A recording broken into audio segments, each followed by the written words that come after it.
बिस्मिल्लाहिर्रहमानिर्रहीम। Nutrition nutrition की किताब पे बड़ा लंबा है कि न्यूट्रिशन के चंद एक स्पेसिफिक एमसीक्यू है।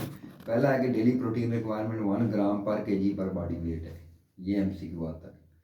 उसके बाद वाइटामिन ए से आता है, नाइट ब्लाइंडनेस करता है। वाइटामिन सी की कमी की वजह से स्कर्वी हो जाती है। प्लेग्रा वाइटामिन बी 3 की डेफिशिएंसी की वजह से होता है। फिर न्यूट्रिशन में आपका जो हमारा पब्लिक हेल्थ का कंटेक्स्ट है, तो एक एमसीक्यू जो मुझे याद आ रहा है प्रोटीन एनर्जी मैल न्यूट्रिशन से आता है, मरासमस और काशिकोर से। मसल वेस्टिंग मरासमस में होती है, ये आप याद रखें, बाकी आप पढ़ लीजिएगा।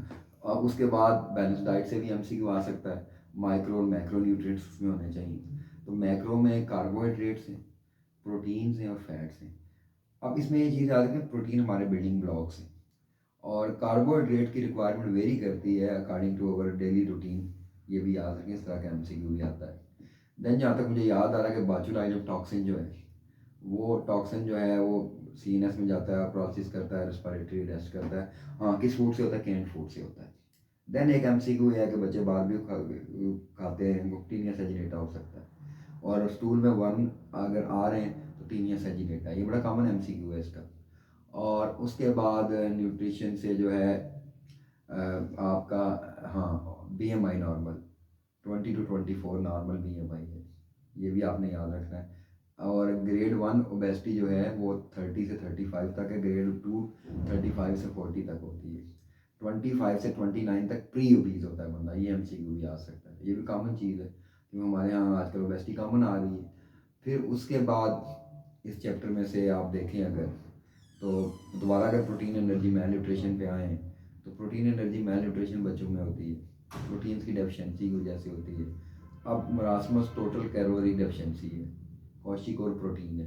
एडिमा किस में होता है? कौशिकोर में होता है, ये भी याद रखें। आयोडीन डेफिशिएंसी, यस यस, याद आ गया। Goitre hilly area, iodine deficiency, नेक पे स्वेलिंग, गाइटर हाइपोथायराइड होता है। ये आप इसमें से याद रख लें, अभी एमसीक्यू का कॉमन पॉइंट है। उसके बाद फूड फोर्टिफिकेशन और फूड एडल्ट्रेशन। फूड फोर्टिफिकेशन का जो साइड इफ़ेक्ट है ना, वो हाफ लाइफ कम हो जाती है, फूड की शेल्फ लाइफ कम हो जाती है, कॉमन एमसीक्यू है और एक्सपेंसिव है ये। और food adulteration definitely nutritive value disturb हो जाती है। और फूड सिक्योरिटी, अब वो फूड की प्रोविज़न है, आपने लेके जानी है, हर बंदे को आपने फूड प्रोवाइड करनी है, ये भी कॉमन है। और उसके बाद इस चैप्टर में से देखें सैनिटेशन, फूड सैनिटेशन इंपॉर्टेंट है, ये आपने मेन एमसीक्यू पॉइंट याद रख लें।